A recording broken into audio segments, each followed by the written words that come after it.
This shallow stream is the best route to hopefully finding a larger body of water and eventually the coast. Following out one of these ravines is the best way to travel in this kind of terrain, in the sense that you're not walking through brush, but you are walking on slippery rock, so it's like tit for tat. You know, 6 of one, half dozen the other. Yeah, it's getting real narrow. This canyon's getting tighter, so basically it's funneling all the water into one spot. And the boulders are creating these little mini dams. So we're basically finding ourselves wading through pools. Does that remind you of anything? Looks like home sweet home. Slot canyons. Yeah, it's getting real narrow. All right, let's keep going. At home where I live in Utah, there's tons of slot canyons and you're surrounded by rock. The main difference here is that you're surrounded by slippery greenery, but the walls are still just as steep. We're in a fairly dangerous situation. If it does rain really hard, it could flood in this zone. As Matt and I are making our way down this slot canyon, I'm starting to hear water. Almost sounds like a river. You can see up ahead that it opens up completely. But we're looking at the tops of trees out there. Oh, man. Looks like the end of the road right there. Me, this sucks. And there's not a river, but about an 80-foot waterfall. I don't think we're going down that.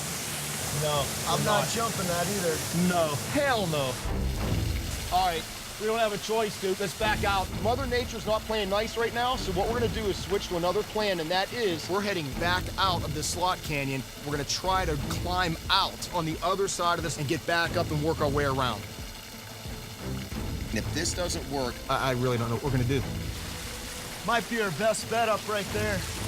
Up the roots. Let's go check them out and see what we got. It's time just to take a deep breath, calm myself, focus. Well, it's not much feet in the start. This spot's a little tricky right there. Yeah, be careful you don't get your foot wedged. You just gotta look up, straight at the top of those roots. You know it's your salvation. Looks all good, Joe. Climbing, Matt. I'm not quite as tall as Matt is, and in a situation like this, the longer your arms are and the longer your legs are, that's gonna benefit you. So I'm a little bit at a deficit right now.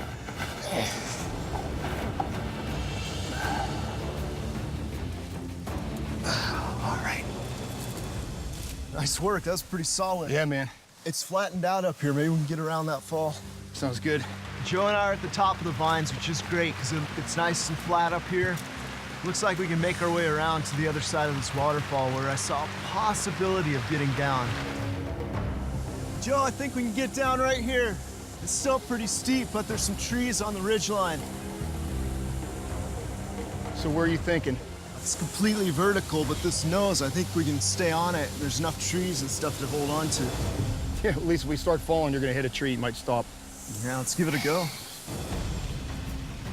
Normally in a climbing situation, you can rely somewhat on friction to aid in your descent, but when the rain comes down, everything gets really slick. You gotta make sure that you're completely balanced all the time. You always have 3 points of contact. It had a rain climbing down here, of all times, right? Yeah, a bit slick. You do not want to fall here. This is gonna be a catastrophic injury, and let me define that. You'll be dead.